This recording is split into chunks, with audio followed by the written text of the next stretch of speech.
Israel's military says it has identified a barrage of ballistic missiles launched from Iran towards Israel and that defence systems are operating to intercept the threat. Iran's Revolutionary Guard says the attack is due to the failure of the US and Israel to abide by ceasefire commitments on all fronts. Earlier, at least 2 people were killed in a wave of Israeli strikes on the Lebanese capital. It was the first time Israel targeted Beirut since Washington announced a truce plan for Lebanon last week.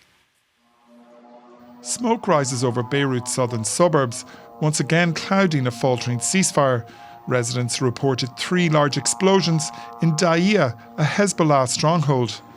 Israel says it struck the armed group's headquarters. Local media says 2 residential buildings were hit. Further south, the battlefield remains stretched. Israeli forces are locked in combat with Hezbollah fighters as projectiles infiltrate the frontier into northern Israel. At a cabinet briefing, Prime Minister Benjamin Netanyahu said his forces are working to dismantle what he described as terror villages along the border. In the Gulf, the US says it shot down 2 Iranian drones that were targeting maritime traffic in the Strait of Hormuz.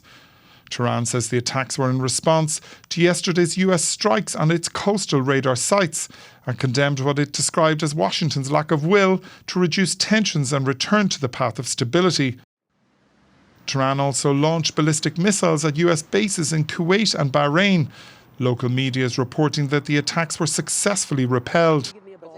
Speaking to US media this morning, President Trump insisted a deal was very close. They're proud. There are things they never thought they'd be doing that they're going to have to do. But he also threatened to further degrade Iran's military to allow US forces safe access to Tehran's uranium stockpile.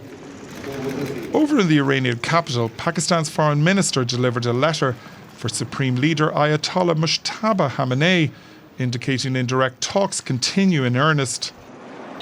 However, an interim deal remains elusive.